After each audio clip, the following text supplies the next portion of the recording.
Well, happy Sunday, friends. Mm,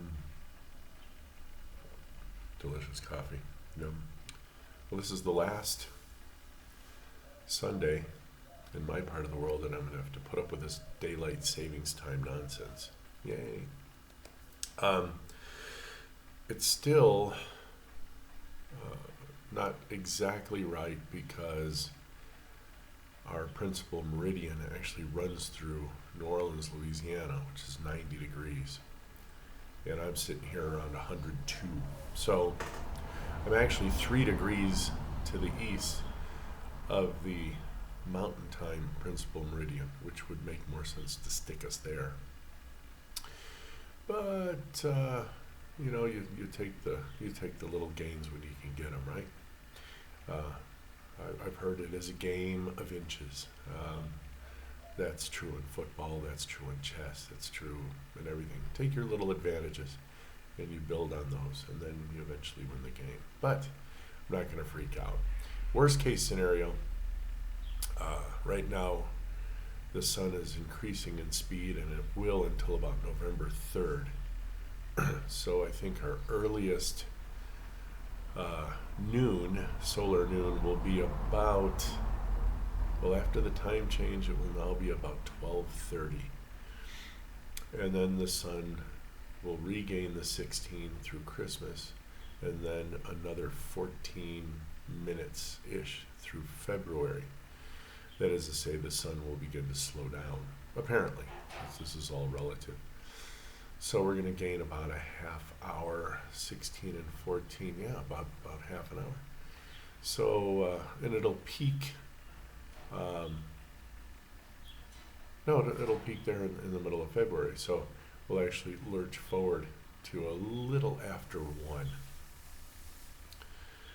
And we'll normally settle at about 10 to 1 for our solar noon, which is not bad. It's only 50 minutes off. Like I said, we could get better, but I'm not going to complain. And why do I care about the solar cycle? Well, our human body, our circadian rhythm is based on that, of course. Since I got fat adapted, guys, I've been popping awake as soon as the sun hits the window. I mean, I wake up at sunrise. The first light, that is. It's not, the sun doesn't even hit my window, but the thing is, the first light comes and I'm up.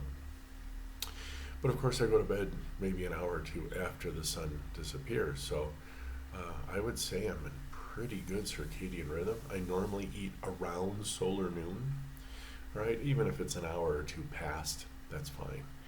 And I float through what most people would consider supper, and then cena. Yeah, here in Mexico, they'll eat a little something around 8 or 9 o'clock in the evening. It's like, oh, I couldn't barely go to bed on an empty stomach. I love going to bed on an empty stomach. It's wonderful. You feel light. You feel, my head hits the pillow and I'm out, man. Do a couple of breathings. In for 4 or 5 seconds, out for 6 to 8 seconds. Good night, friends. And so this morning, though, I popped awake about 6:30. I'm like, it's too early. I can't see anything, and I have nothing to do. So I went back to bed, slept in until probably about 10 after 8. And of course, it's light. I mean, this is natural light coming in where I'm videoing. So it's all good. Next Sunday, obviously, we're going to go back to our Central Standard Time, yay, where we will stay. Mexico owns the electric company, and they did studies, and they have found that there is no savings in electricity, at least here. And like I said, our maximum sunlight in summer is only 13 hours, and our minimum sunlight is only 11 hours in winter. So we're within an hour of 12 hours a day. We're so close to the equator. So close, like 20 degrees. Close enough, I guess. Now, up in the north, I couldn't tell you how the habits are.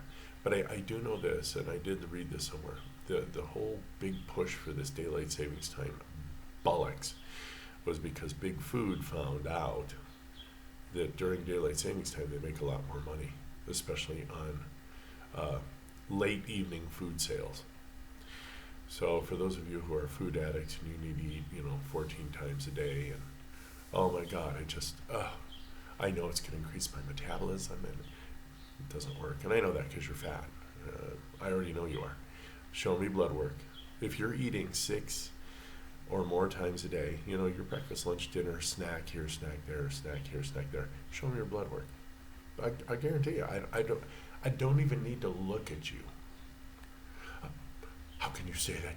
You don't know me. No, I know human beings. I believe you belong to that race since you're understanding me, right? And I even know my people, my Americans. I know New Yorkers. I know people from Texas. I know people from California. I know people from Arizona, New Mexico. I've met people in Washington, Oregon, Missouri, Kansas, Chicago. Ugh, didn't like driving through Chicago. I don't know any Floridians or anything. Well, I do now. So I'll say a Floridian because she's a very nice lady. But she's originally from New York. So I pretty much know my people. You know what I'm saying? And I do know my Mexican people. So culturally aside, if you're eating several times a day, you may not have a tremendous amount of fat in your arms, legs, but you will have a little belly right under your rib cage. Yeah, that's called fatty liver disease, but we'll touch on that another time. I'm just telling you that because that is the whole reason why Big Food was pushing this daylight savings time bollocks, because they want you to go out after watching TV for a couple hours in the early evening, right? Because that's all you guys do is watch Netflix and television and all that, and they're going to have all their food ads. Or you're going to watch YouTube and they have all their food ads. And it's going to trigger you, and because you're a food addict, you're going to go out and probably buy something to eat. Instead of whip up a few eggs and some ground beef for yourself. You're like, eggs at night? That's a breakfast meal. Ground beef? Yuck. No. I need like French fries and a hamburger and a supersized Coke. And then you wonder why you have gastric reflux disease. I digress slightly. So anyway, that's kind of sort of the reason why you guys still follow the daylight savings time thing, because of Big Food. Because if it were based on sundials, which I'm an expert in, yes, I'm an absolute expert in sundials, or you actually follow the human circadian rhythm and you knew anything about human physiology, you would throw the clock away. You'd grab a sundial and you'd live off that. And you would eat appropriately, and you'd eat when you're supposed to eat, and you sleep when you're supposed to sleep. Yeah, I know, different economic system, different times. So, anyway, guys, happy Sunday, happy last Sunday. Cheers. Happy last Sunday for this ridiculous thing called a time change.